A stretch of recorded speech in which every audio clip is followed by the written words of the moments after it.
भरपूर विद्यार्थ्यांना मुंबई उच्च न्यायालय, नागपूर खंडपीठ मध्ये जी काही शिपाई पदाची जाहिरात आलेली आहे, त्यामध्ये फॉर्म भरत असताना समस्या येत आहे, की कंपल्सरी 7वीचा मार्क मेमो लागतो का? आणि मार्क मेमो नसल्यास आपला फॉर्म हा रिजेक्ट होईल का?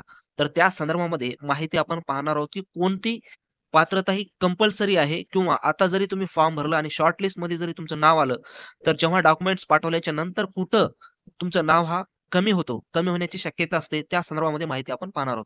कारण बरीच विद्यार्थ्यांना काही माहिती नसते, डायरेक्टली जी पात्रता ती टाकतात आणि फॉर्म भरतात आणि ऐन वेळेस शॉर्ट लिस्टमध्ये नाव पण येते आणि जेव्हा ते डॉक्युमेंट्स पाठवतात, त्यावेळेस कुठेतरी एक शेरा म्हणून लिहिले जाते. कारण की हा डॉक्युमेंट तुमच्याजवळ नाही किंवा ही चूक झालेली आहे. त्यामुळे तुम्हाला पुढच्या प्रोसेससाठी पात्र केलेले नाही. त्या अगोदरच जर संपूर्ण माहिती असेल, तर तुम्हाला अडचण येणार नाही. म्हणून हा व्हिडिओ विद्यार्थ्यांचं नुकसान होऊ नये यासाठी आपण तयार केलेला आहे. कारण ज्या विद्यार्थ्यांनी अगोदर एक्झाम दिलेली आहे, 1-2 वेळेस भरती दिलेली आहे, त्या विद्यार्थ्यांना अडचण येणार नाही. परंतु जे काही नवीन विद्यार्थी आहेत त्यांना माहिती नसते, त्याच्यामुळे ते विद्यार्थी काय होतात, त्या परीक्षेपासून वंचित होत असतात.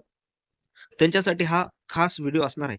या अगोदर मित्रांनो, तुम्ही जर नवीन असाल तर आपल्या चॅनलला सबस्क्राईब करा आणि महत्त्वाची गोष्ट म्हणजे शिवजयंतीनिमित्त आपण हायकोर्ट असो, जिल्हा न्यायालय असो, कोर्ट संदर्भामध्ये कोणतीही भरती असो, त्या संदर्भामध्ये जे काही स्टडी मटेरियल्स आहे आवश्यक, त्या सर्व स्टडी मटेरियल्सवर आपण 30% सूट दिलेली आहे आणि ती फक्त 22 फेब्रुवारी पर्यंतच ऑफर असणार आहे. त्यानंतर ऑफर ती बंद होईल. त्याच्यामुळे जास्तीत जास्त तुम्ही तो मटेरियल्स काय करा, बाय करा. त्याची लिंक डिस्क्रिप्शन बॉक्समध्ये दिलेली आहे. तर पाहूया नेमकं त्या संदर्भामध्ये माहिती. आता इथं पहा जाहिरातीमध्ये काय म्हटलेलं आहे अगोदर पहा.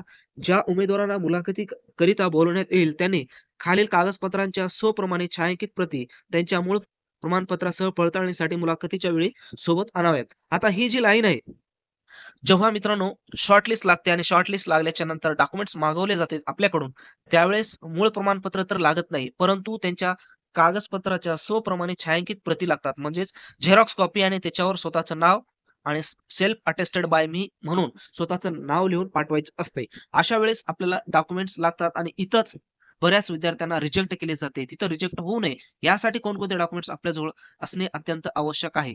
जे डॉक्युमेंट्स फॉर्म भरताना देखील पाहिजे आणि नंतर पाठवताना देखील आपल्याला पाहिजे. तर काय सांगितलेलं पहा. इथं महत्त्वाचं म्हणजे जन्म दाखला. आता इथं बऱ्याच व्यक्तीकडे जन्म दाखला नसतो. मग इथं काय जे काही सनद आहे आपल्याजवळ 10वी ते सनद आपल्याला तिथं पाठवली तरी चालते. जर तुमच्याकडे जन्म दाखला नसेल तर. दुसरी महत्त्वाची शैक्षणिक पात्रता काय आहे? 7वी, 10वी आणि 12वी. आता इथं बऱ्याच विद्यार्थ्याकडे 7वीचं गुणपत्रक नाही. 10वीचं आहे, 12वीचं आहे, पुढील सर्व आहे. तर मित्रांनो, तुमच्याकडे कंपल्सरी 7वीचं गुणपत्रक असायला हवे. त्याच्यामुळं आत्ताच तुम्ही काय करा, तुमच्या शाळेमध्ये जाऊन 7वीचं गुणपत्रक काढून ठेवा आणि फॉर्म भरत असताना त्याच्यावरची सर्व माहिती तुम्ही भरा. किती पर्सेंटेज आहे आणि ज्या विद्यार्थ्यांकडे पर्सेंटेजमध्ये नाही, ग्रेडमध्ये आहे, तर शिक्षकाकडून जाऊन त्या शाळेमध्ये पर्सेंटेजमध्ये कन्व्हर्ट करून आणा. ते कन्व्हर्ट करून तुम्हाला देतील.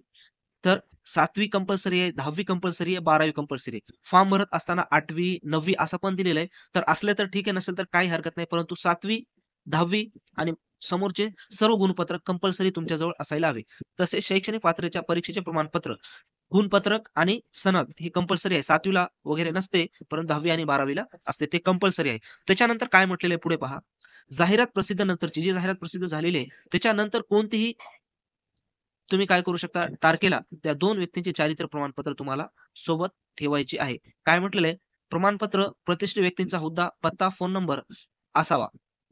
म्हणजेच नमुना जाहिरातीमध्ये दिलेला आहे. त्यानुसार आपल्याला 2 व्यक्तींची नावं तिथं घ्यायची आहेत आणि जर जातीचा दाखला असेल आरक्षणवाल्यासाठी, मागास वर्गीयांसाठी तर तुम्ही घेऊ शकता. डोमिशियल प्रमाणपत्र कंपल्सरी आहे.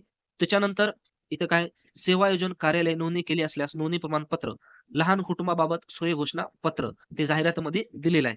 त्याच्यानंतर पुढे उमेदवार न्यायालयीन किंवा शासकीय कर्मचारी जर असेल तर ना हरकत प्रमाणपत्र कंपल्सरी आहे. त्याच्यानंतर पुढे उमेदवाराच्या नावामध्ये जर काय बदल असेल तर गॅझेट राजपत्र किंवा त्याला गॅझेट म्हणतात किंवा विवाह नोंदणी प्रमाणपत्र सोबत आपल्याला काय करायचे आहे?